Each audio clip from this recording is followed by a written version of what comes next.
Hi, I'm Susan Swain, host of C-SPAN's Q&A, where we spend an hour with nonfiction writers and historians who add context to today's news. Catastrophic global events like World War II set in motion changes that play out for decades. COVID is a disruptor on that scale, says Felix Salmon, economics writer for Axios. He focuses on the economic disruptions caused by COVID and says that even as we're living in a period of great uncertainty, there are already positive signs of new businesses and technologies, new ways of working, and more. The title of his new book symbolizes his optimism for the future, The Phoenix Economy. He's our guest this week.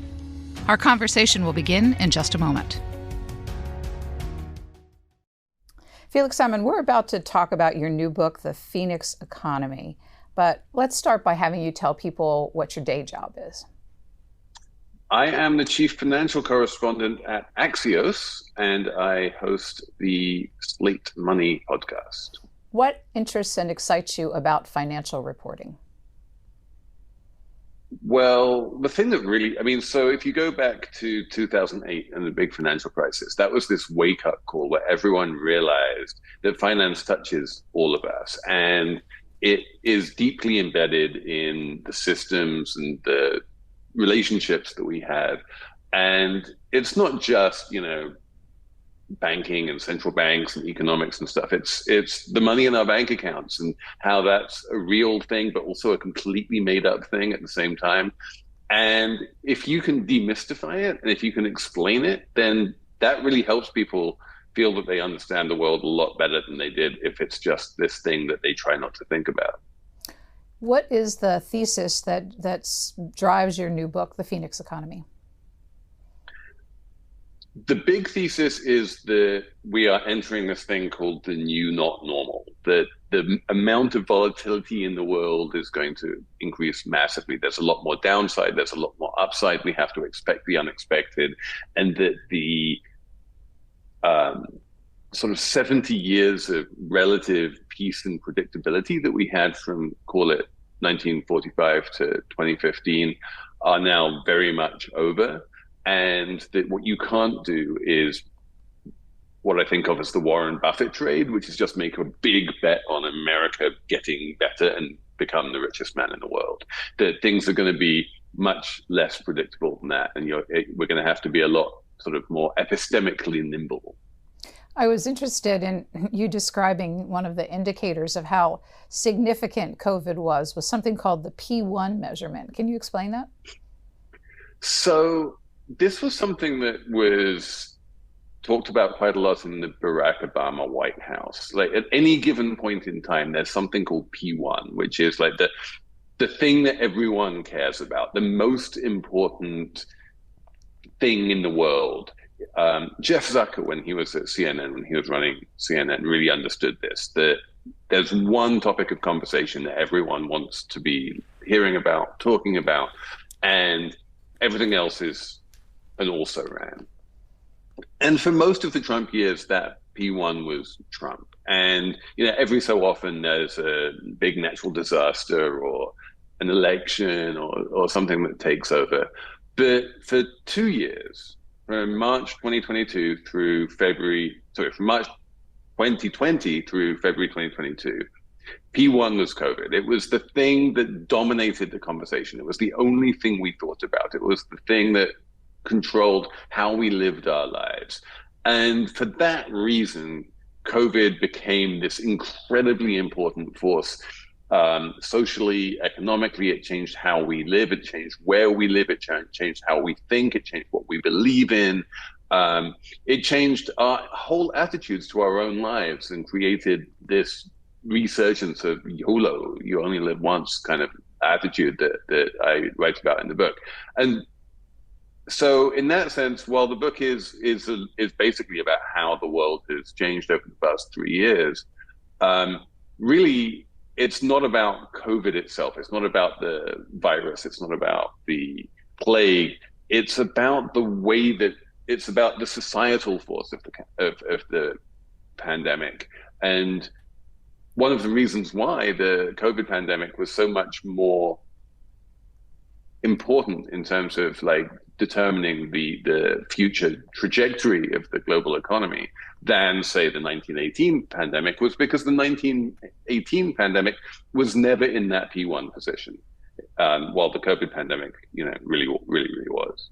And you make the point that the really distinguishing factor, even from the 2008 financial crisis and certainly 9/11, was the wide availability of the internet and increasing bandwidth for so many people. Right. I mean, it felt almost fortuitous in a way that we had almost unlimited bandwidth. And when I say we, I mean the richer 3/4 of America and the rich world.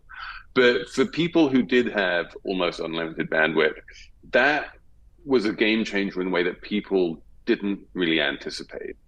As recently as you say, as the financial crisis, but certainly as recently as 9/11, when the Twin Towers came down and the financial district of Manhattan was a no-go zone for a few days, they had to close the stock market. Banks had to close down. There was a bank holiday. We had to just close the entire financial system because we couldn't bang without people going into the physical bank. And if you had asked anyone, before, in 2019, who worked in banks, who worked in information security, who understood the confidentiality and the security around the information the banks deal with, could you do all of this by working on your laptop from home? They would be like, no, you really do need people coming into the office. It's a mission critical thing that we're doing in person. And then the pandemic hit and everyone stayed at home. And it wasn't just American banks. Banks around the world stayed open and operated basically without a hitch. And it was one of those incredible things that people didn't notice because it wasn't a thing that happened. It was a thing that didn't happen. And then just read that across every other industry that you can think of, pretty much, or nearly every other white collar industry anyway, in the services sector. And the world's ability to rebuild itself along sort of internet backbones rather than along physical proximity was absolutely astonishing. And I know we didn't have the ability to do that in 2001. And honestly, I don't think we even had the ability to do that in 2008 either. This is new. Your title suggests, the Phoenix, as that there's going to be ultimately a positive outcome. How are you thinking about it? Yeah, this is an optimistic book. And the way I'm thinking about it is that we had an incredibly optimistic, let me rephrase that. We had an incredibly optimized economy in 2019. We were at what I think of as a local maximum. Everything was incredibly efficient. We had these extraordinarily efficient global supply chains where everything was just in time and goods and parts would arrive from all over the planet just when they were needed. And we reached kind of the peak efficiency of the history of the planet. And the thing about efficient systems is they are brittle and they break quite easily. And that's exactly what happened in March 2020, that we stopped those supply chains, we broke them, everything the big spinning wheel just halted, and a whole bunch of economies broke. We had declining GDP to a level that we haven't seen since the Great Depression. We had massive unemployment. We had a serious crisis around the world.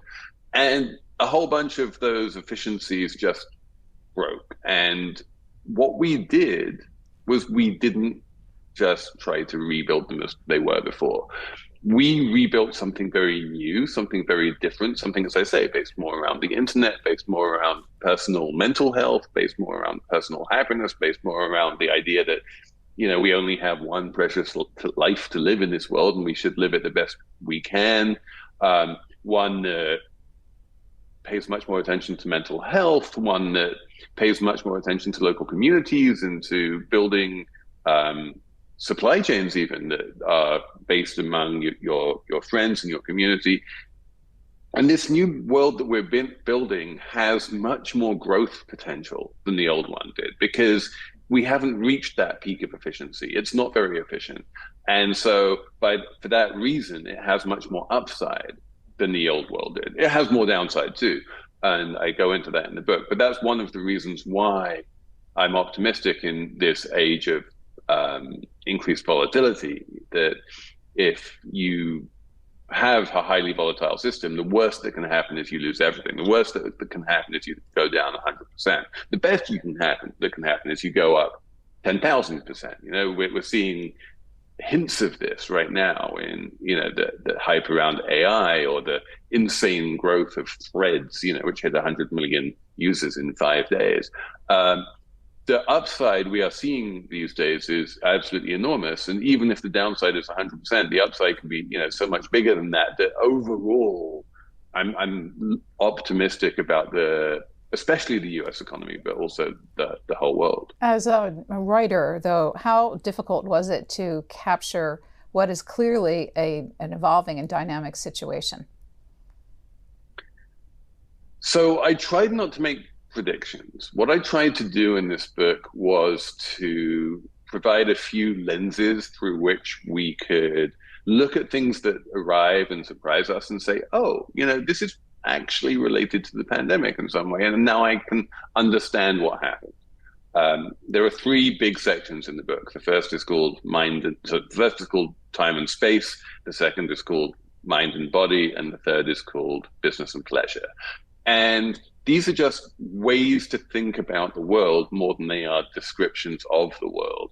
And the idea is not that I would explain everything that's going to happen to you, because in this unpredictable world, I have no idea what's going to happen to you.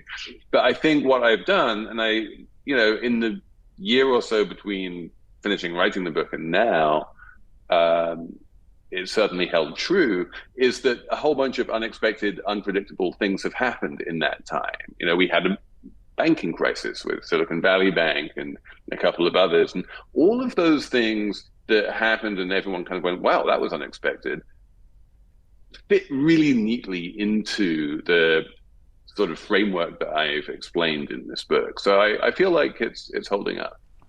Before we dig into some of the phoenixes in those areas that you described, a couple of things that are much in the news right now. What is your perspective on inflation? So inflation was 100% a pandemic phenomenon. And one of the things that the new world does when we rebuild a new world and jettison the old one is that we build a whole new set of revealed preferences in terms of what we want to spend money on. And I have a chapter called Consider the Lobster Roll, which talks about this in some detail, and through the lens of a lobster roll, weirdly enough, which is something that people realize that they wanted more post-pandemic than they did pre-pandemic. It's one of those experiences. It's a very pleasurable experience, and we're going out and we're trying to embrace and consume more in the way of pleasurable experiences than we are in the way of, say, large houses. And so the price of the lobster roll went up, not because lobsters became more expensive, and not even because the price of extracting the lobster meat from the lobster in terms of labor became more expensive, but just because in order to be able to balance supply and demand, you needed the price to go up. And I think a large chunk of inflation is just that kind of recalibration of supply and demand to reflect the new priorities that we have. You see this a lot in the hospitality sector, restaurants, hotels. They've raised their prices a lot. Demand for them is still high because that's just a new thing. We have more demand for such things than we did pre-pandemic. So I feel like that is a sort of one and done temporary phenomenon in many ways, that you just have this recalibrated system. You have a bunch of like onshoring and redundancies that you didn't have before. If you're importing everything in an incredibly efficient supply chain from China, that's cheap, that's low price. If you have to build in more redundancy, build more stuff domestically, that's more expensive. That's going to cost more. But once you've finished that rebuilding, At that point, you don't have embedded inflation anymore because you just have a new sort of dynamic equilibrium. When the Fed came out early in the inflationary trajectory and said, we think inflation is temporary, in that sense, I think they were right. I just think that when they came out and said temporary, people thought it meant a couple of months. For me, temporary means much longer than that, probably 5 or 6 years. But we're already seeing inflation come down sharply from the big spike in inflation is clearly over. And now we're on a long, slow downward trajectory. It's my general feeling, because the changes that we've made in terms of revealed preferences, most of them have been made. There are still a few more to come, but the big inflationary spike is behind us. Do you think, and you do write a bit about the Fed and the role that it has changed, do you think that at the time, we heard so often inflation is transitory. Inflation is transitory. That's the word we kept hearing. Do you think that they might have served the economy and the public better by explaining transitory, and that it could be a longer length rather than a couple of months? Exactly. If they'd said inflation is transitory, it's going to take, it's going to be around for a few years, but it will go away. Then suddenly when we had, 6 months later, it was higher rather than lower, people wouldn't have been like, you were so wrong. So yeah, they could have definitely done a better job of explaining what they meant by that, if indeed that is what they meant. Now, I don't know exactly what they meant by transitory, but also the fact that it kept on rising, even as they kept on saying it was transitory, did give them the cover they needed to do an incredibly aggressive series of rate hikes. We've had 500 basis points of rate hikes, which is huge. And what you can't really do is do 500 basis points of rate hikes at the same time as saying, this is nothing to worry about, because that kind of degree of tightening clearly says this is something to worry about. Another item from the recent jobs reports, the workforce participation rate in the United States seems kind of stubbornly consistent at 62%. What do you make of that? What you're seeing there is a lot of changes in individuals, but not so much changes in the group as a whole. So there's a lot of people who, just quit the workforce entirely during the pandemic. This is the YOLO thing again. You only live once, and if you're working in a bad job for a boss you hate, like, why would you do that? You're going to quit. You had the Great Resignation. A bunch of people realized they had actually enough money that they didn't need to work, so they stopped working.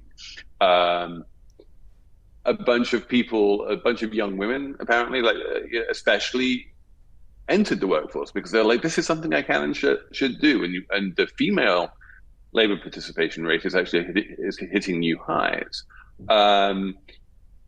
We're seeing a lot of changes. We're just not seeing it in the big aggregate statistics. The long-term trend is very much in an aging society that the labor participation rate is going to slowly decline over time, because you're going to have more and more older retired people as a percentage of the population. But as you say, the short-term trend is pretty flat. It is clear that there is massive demand from employers for employees.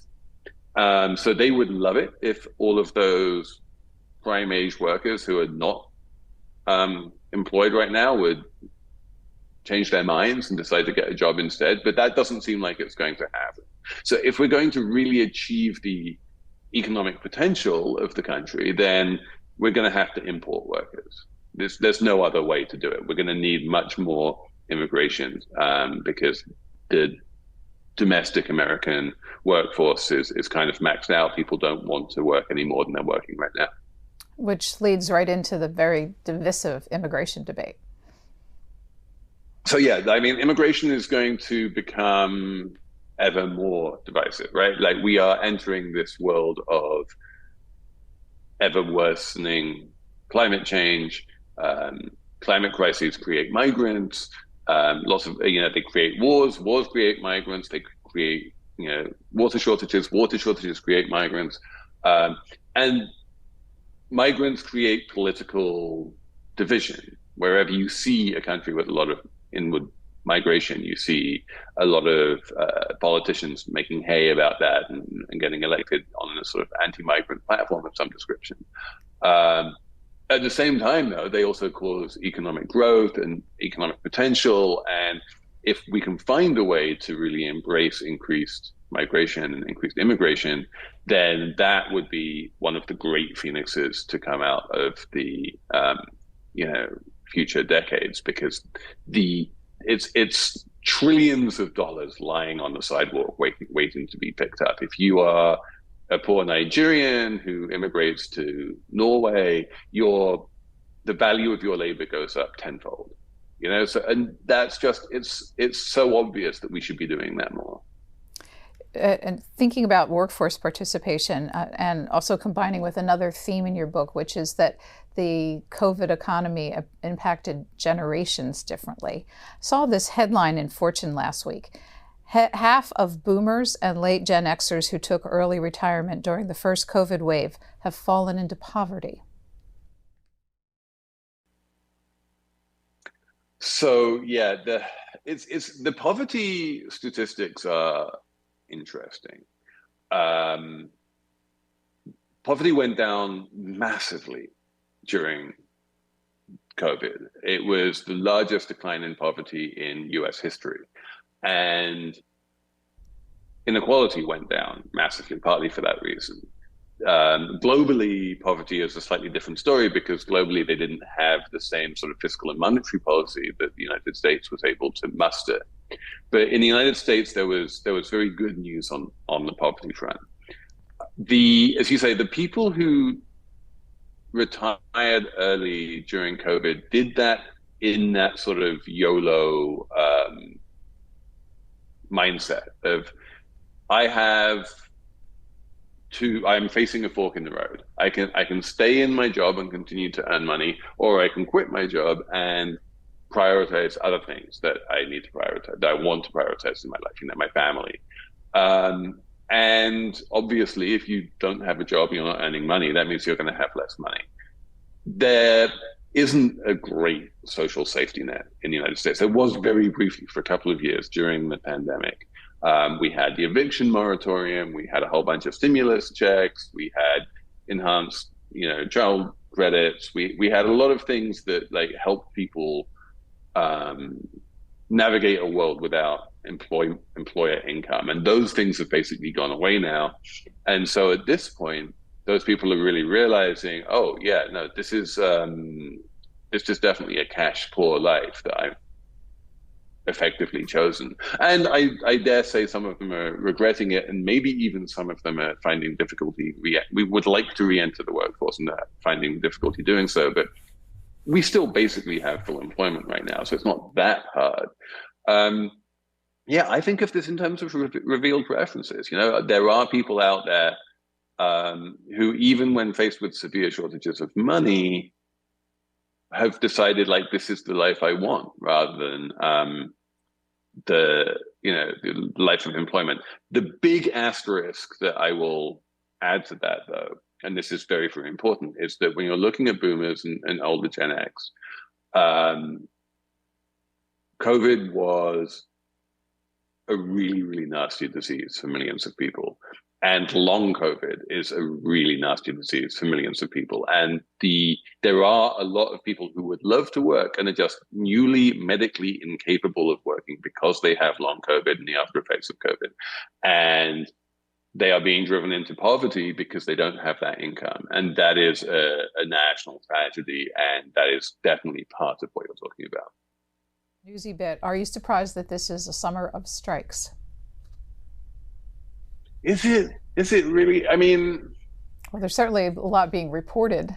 The Hollywood strikes, the possible UPS strike. There's the writers, the UPS. There's, we had a couple in the media industry. I mean, there is this broad recalibration of the relationship between labor and capital, right? This has happened in virtually every single industry. The workers have found themselves with more power, and employers have found themselves with less power. And that was especially strong in sort of 2021 and the beginning of 2022. It's kind of weakening a bit now, but the workers don't want to give up that power. That meanwhile, the employers are saying, oh, we want to regain as much of the upper hand as we possibly can. And that creates tensions and that creates strikes. So yeah, like the workers are still very much in the kind of mindset, which is reasonable, and saying like, you need us and we are going to flex our muscles. And the employers are saying, no, we really need to retain the kind of margins that we're getting used to. And it's going to take a while to work out, to shake out, and there will be strikes along the way. And yeah, this is part of how, as a society, we determine the new equilibrium, because we are in this very unknown sort of land right now. The old rules have been thrown away. We haven't really written the new rules yet. And so this is a great opportunity for organized labor to put together new rules about things like, one of the big issues in the writer strike is like, can you use AI to write things? And the writers are saying, no, like, we're humans. Employ us, don't employ AIs. And capital, the owners, are saying, like, if AI is better and cheaper, why wouldn't they do that? So there's a bunch of negotiations happening about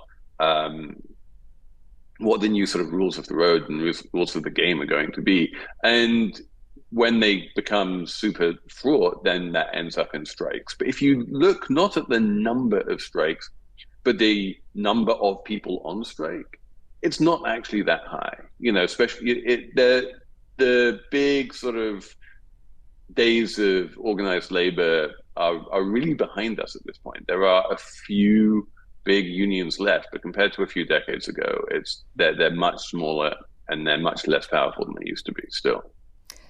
What's interesting is that labor has found other ways of showing its influence beyond organized labor, beyond unions, right? There's like, one of the interesting things about the Great Resignation was that a whole bunch of bad employers or disliked employers just saw their employees leave. They just voluntarily quit. That's in many ways a more powerful form of going on strike. Instead of saying like, we will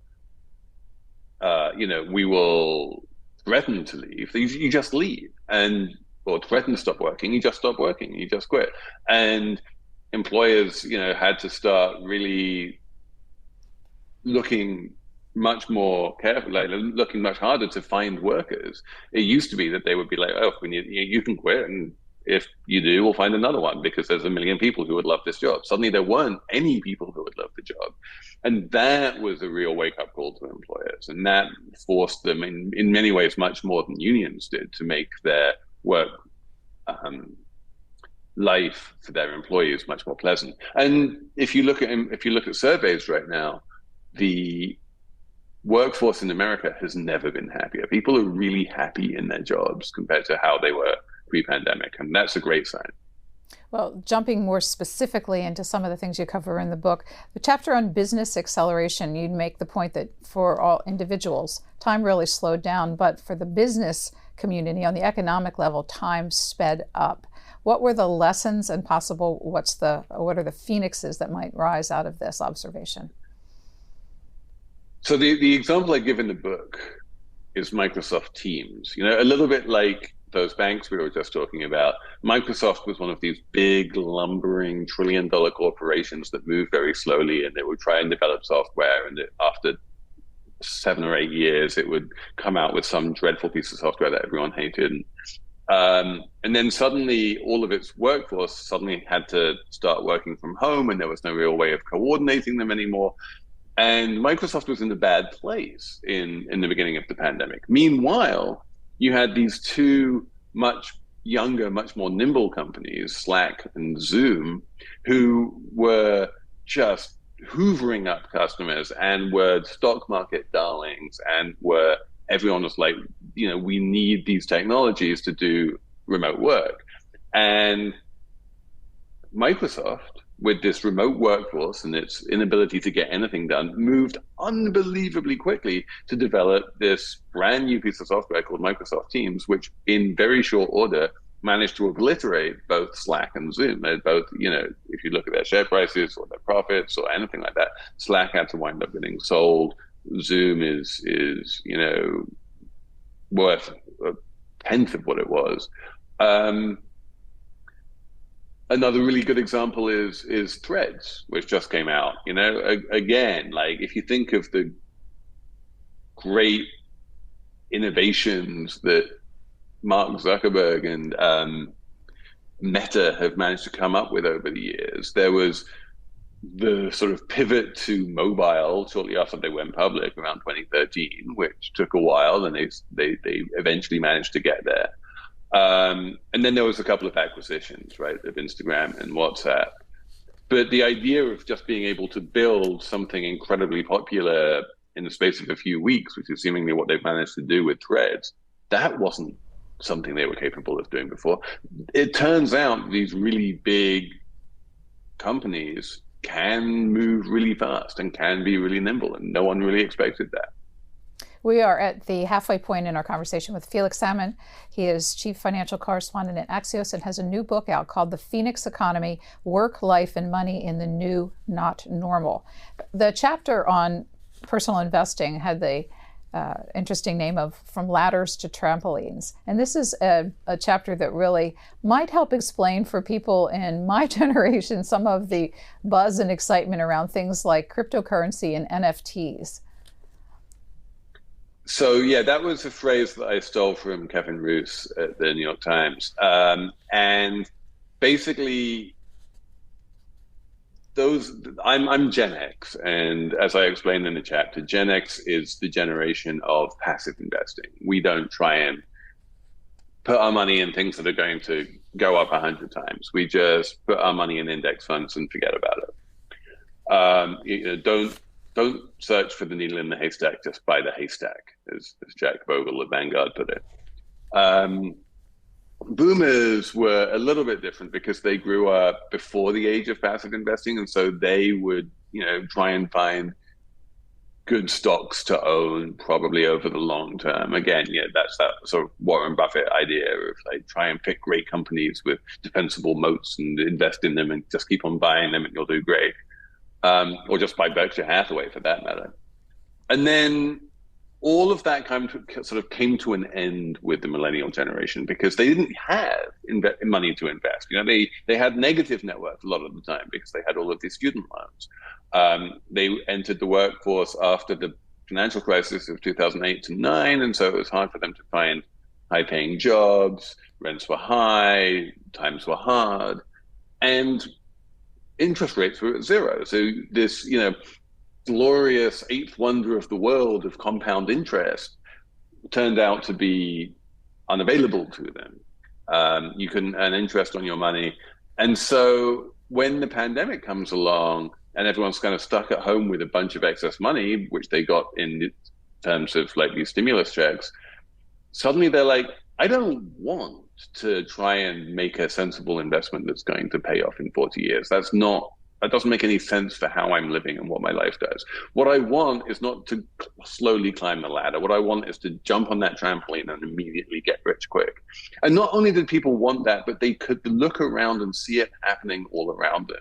I personally know people that this happened to, and a lot of other people do too. There's stories of people buying some random crypto coin and then becoming multimillionaires and calling in rich to their jobs and going off to live on an island somewhere. Like this actually happened. So it was realistic. You could get into crypto, you could get into meme stocks, you could get into NFTs, and it was fun and it was social and it was extremely online and it was the only game in town when we were all stuck at home with nothing else to do. And so that just became a whole new paradigm for investing, one where you embraced risk instead of trying to avoid it, where you actually thought that losing money was, fun in the way that losing a video game can be fun. And then you pick yourself up and go back. And it was part of a much bigger sort of increased risk appetite that we saw, especially among young men across the board. And that, it turned into craziness in meme stocks. It turned into a much higher death rate among young men. If you look at men between 18 and 25, they died at an astonishingly high rate during COVID, and not because they were dying of COVID itself, right? It was because they were dying in car accidents or, gun deaths or opioid overdoses or something like that. There was just a lot more risk taking in general. And risk taking can be extremely harmful, but it can also create just astonishing amounts of economic activity and wealth creation and capital formation.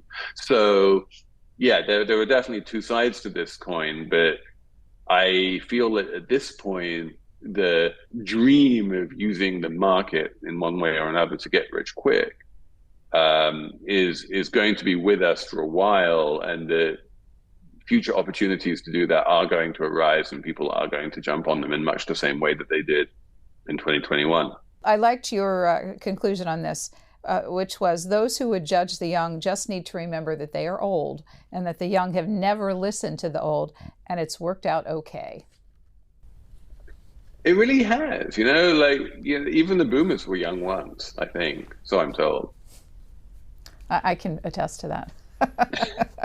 And the other interesting thing about boomers, and plays into this, you made the point that the current generational wealth is 70% in the boomers, and as boomers begin to transfer that to younger generations, they will have the COVID lessons. So who knows what their aspect will be on investing.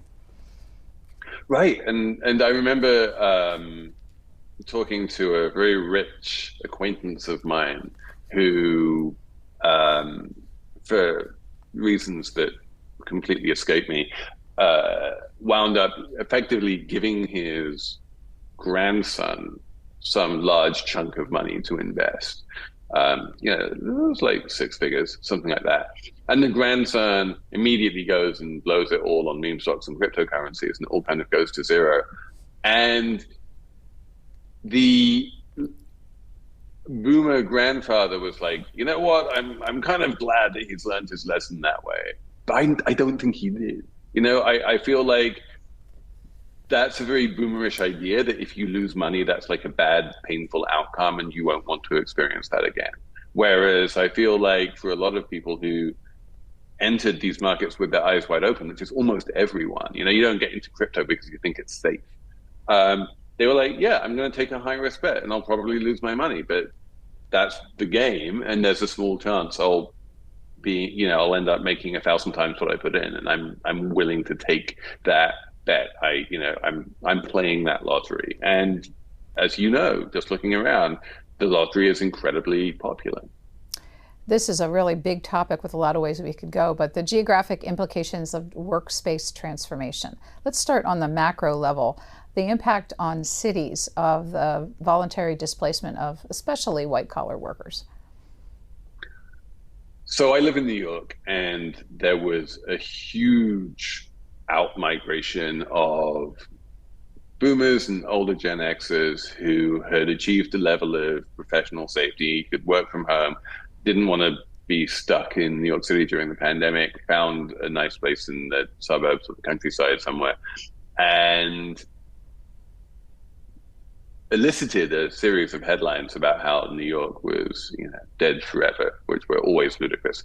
And the idea behind those headlines was always very similar, which was the idea that the only reason that a city like New York thrives is because no one likes density, but they have to go in for professional reasons to earn money, and they want to earn money, so they wind up living lives they don't really like in a city that is noisy and crowded, and then the minute they get the opportunity to leave, they will. But that's not actually how cities work. People love cities. I love cities. And what we've seen now, that things are beginning to shake out, is a massive influx of 20-somethings into cities like New York, many of whom do not need to be there for professional reasons, right? Many of these people who are, on TikTok, showing their restaurant hopping, have all remote jobs from companies that, probably don't even have an office in New York. But people are moving to these cities because they want to live in these cities. Cities have become more vibrant, more exciting. They're where people want to come to meet people.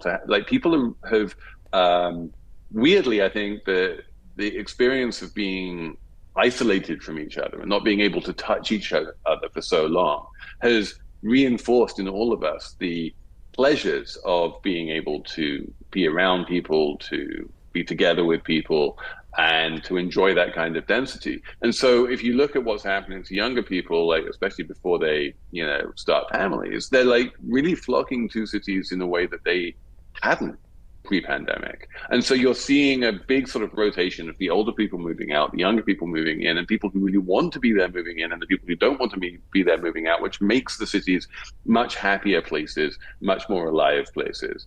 And so that's being seen not only in New York, but that's being seen in a bunch of second-tier cities too. You're seeing it in Chicago, Boise, Austin, Miami, all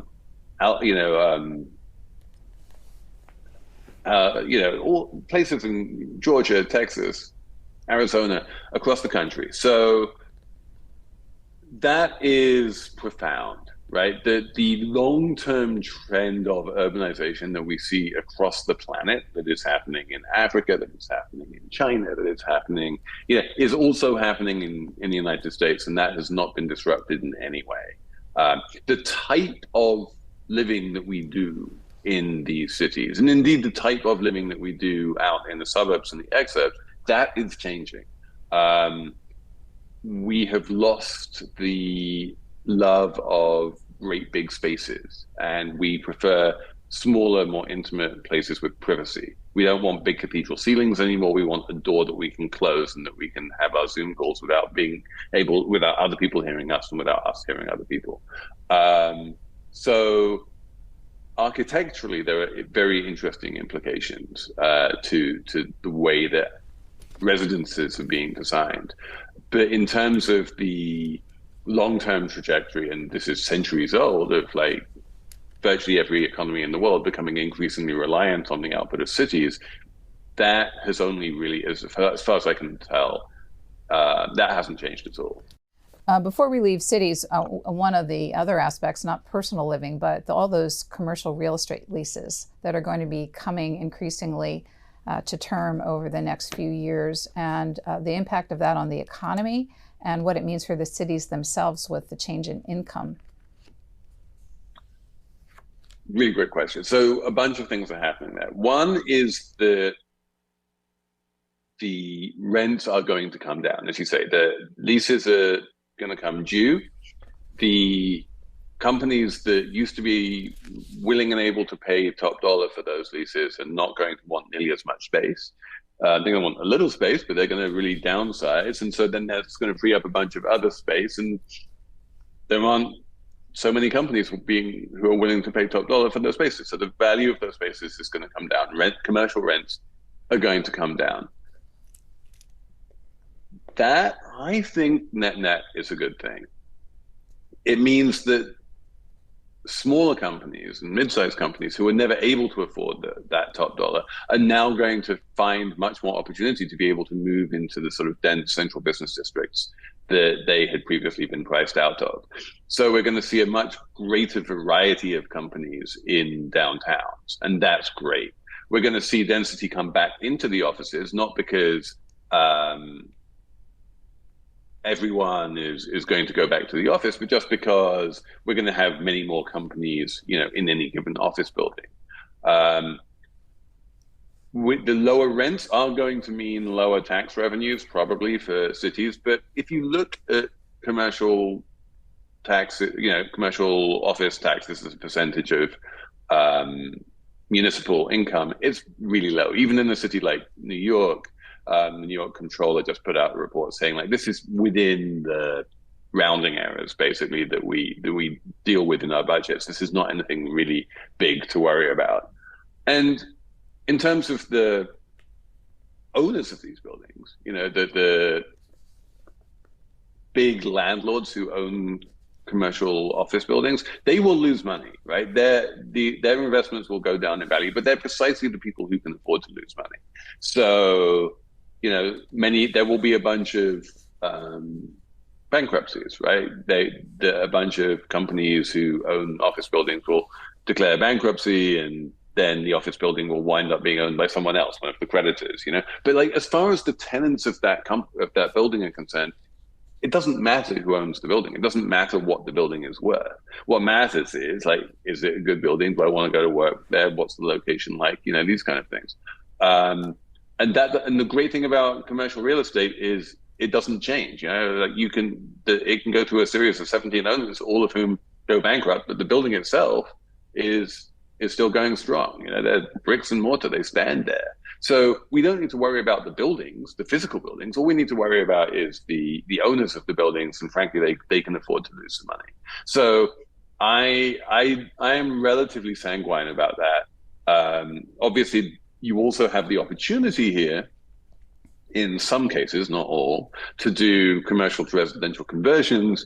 And that's also great, that we have this revealed demand. If you look at what rents are in almost any city you care to point to, rents are very, very high. And so there's a lot of demand to live in these cities. And there's a lot of people who are very happy to live in a dense downtown area, who don't necessarily need to own a car or drive one very often, and who would love to be able to live in a skyscraper, in an apartment, and a lot of these buildings do lend themselves to residential conversions. And then you just get a much healthier mix of commercial and residential in any given neighborhood. So that's also a positive. So I'm pretty upbeat about that whole situation. Turning from cities to the world, in the post-global world, you write, globalism lies in ashes, killed by much more than COVID, although COVID was part of the fatal cocktail. In that chapter, you give a lot of downsides, such as China's increased authoritarianism,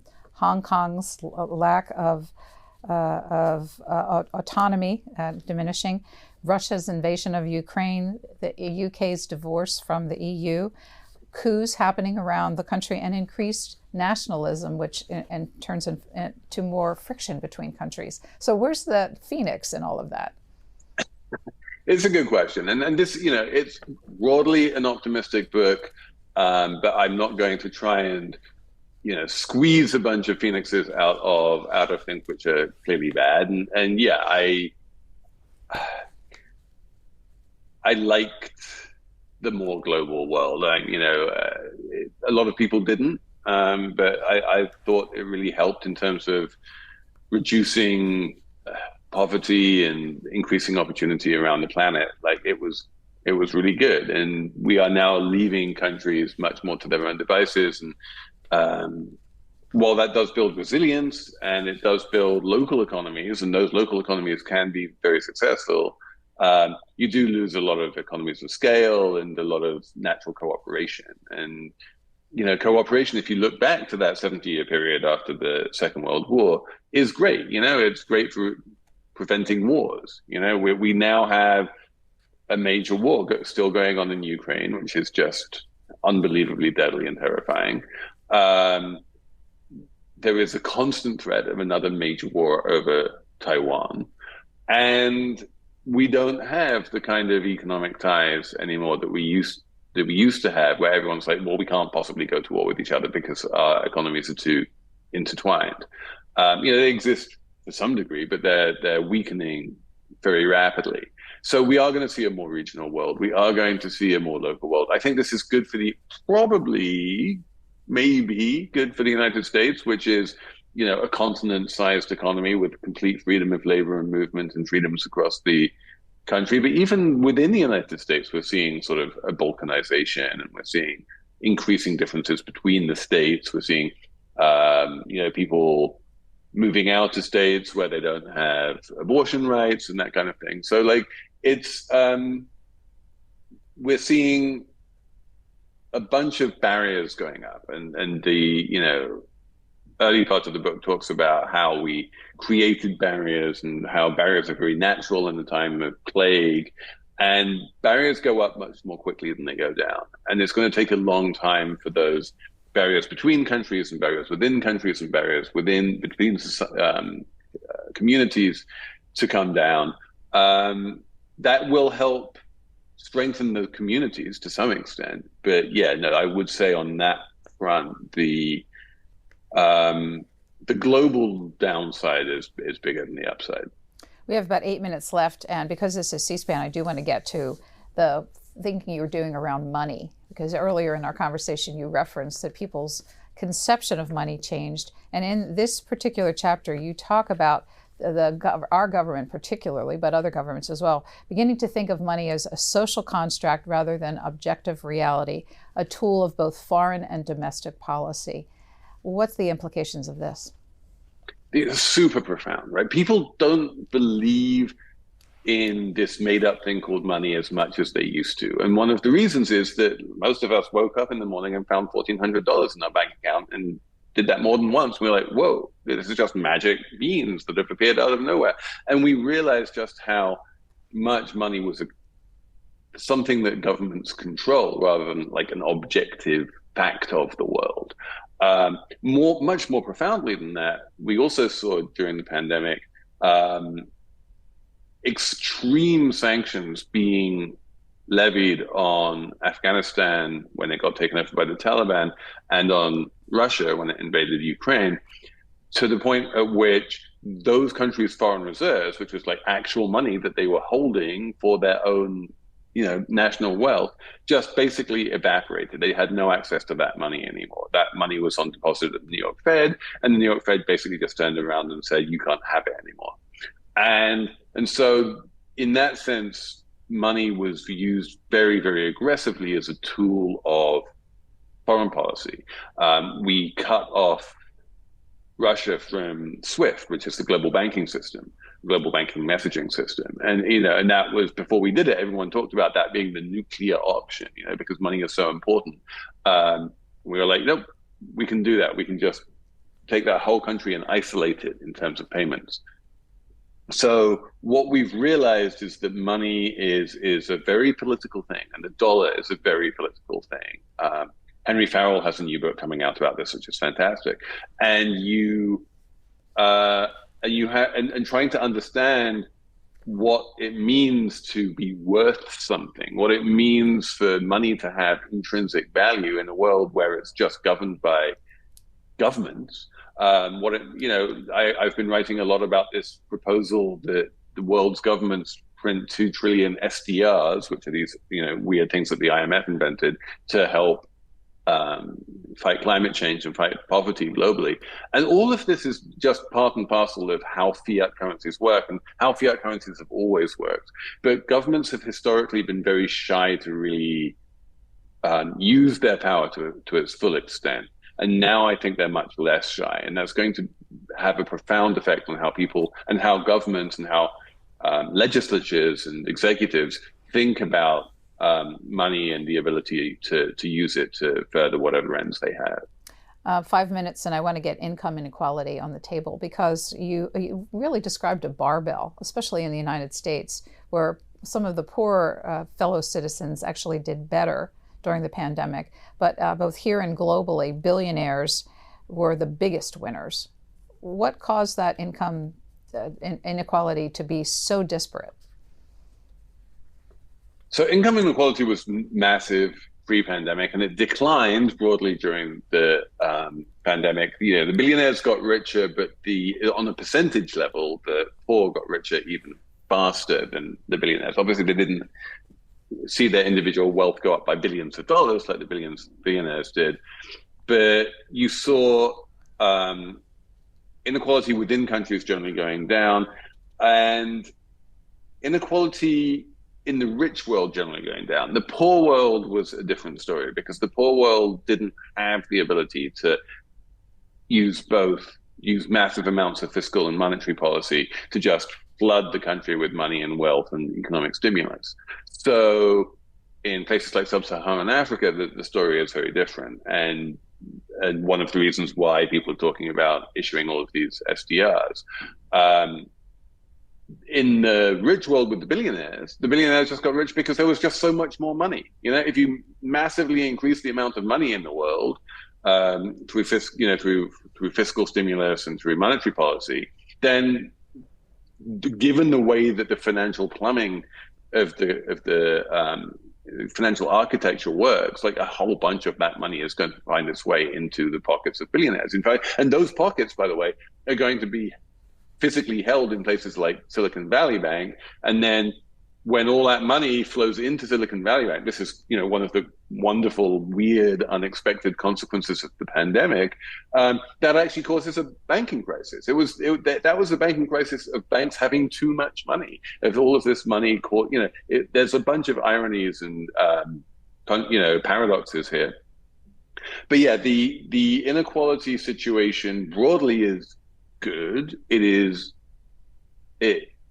not looking forwards. I'm not that optimistic about it continuing to decline. I think inequality will probably start ticking back up again because the big structural forces that caused inequality to go up over the past, since about 1980 are still largely in place. But I do think, as we were talking about, like the way that labor has much more power over capital than it used to, that is going to help things still be better than they were pre-pandemic for the foreseeable future.